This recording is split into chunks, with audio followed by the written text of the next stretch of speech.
Good evening, everyone. My name is Alexis Reynolds.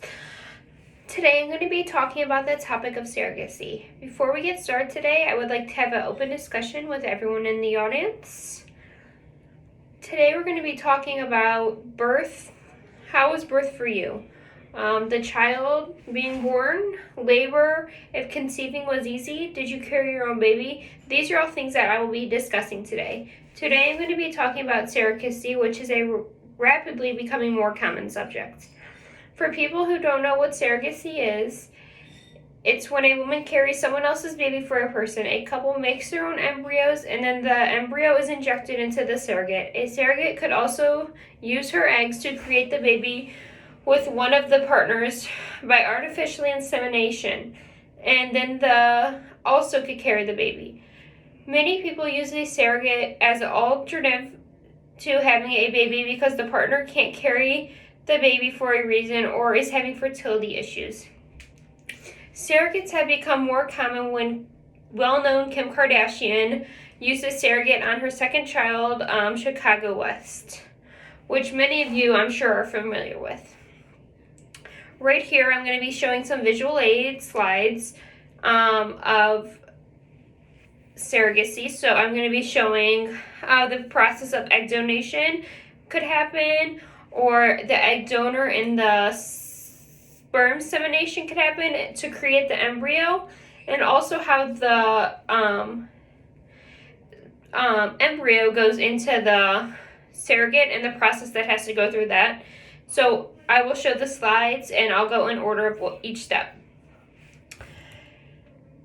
Today I will be discussing if surrogacy should be paid because they are carrying the baby for 9 months and it is very hard on the body.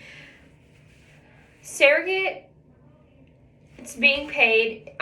Usually the couple who the surrogate is carrying their baby usually pays for the most of the expenses of the mother while she is pregnant with the couple's baby, and some even pay for their mother to be on certain foods that they want, so whether that be organic, anything like that, whatever they want, they have to pay for that separately.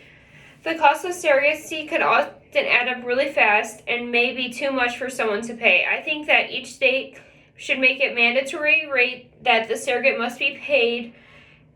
So some states aren't having this high rate and some you don't have to be paid at all. I think wherever, in any of the 50 states, there should be a law of that it is a certain amount paid for each birth.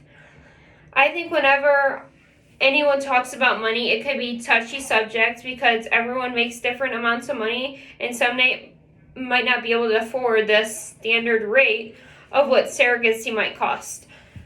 Also, the surrogate should get paid because carrying a baby could be very hard when you have to give it up. Carrying a baby is very exciting, and getting to feel the baby kick and feel every movement they are making in someone's body is very exciting. This can make the gestational carrier grow a significant bond with the baby without even trying. Baby blues are something that is very common and is very hard for a woman to go through after having a birth. And I think it would be 10 times harder if you grew a bond towards the baby that you're carrying and then you had to give it up. I think it would be very tough. And this is why being paid should be a regulation. Overall, today we have talked about surrogacy, and I hope each and every one of you have learned something new that you didn't know coming in.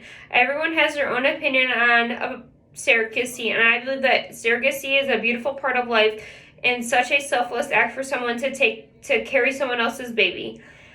I think that each state should make a mandate of how much surrogacy should cost, and everyone should follow by that, but everyone does have their own opinion, so let me know what everyone thinks. Thank you.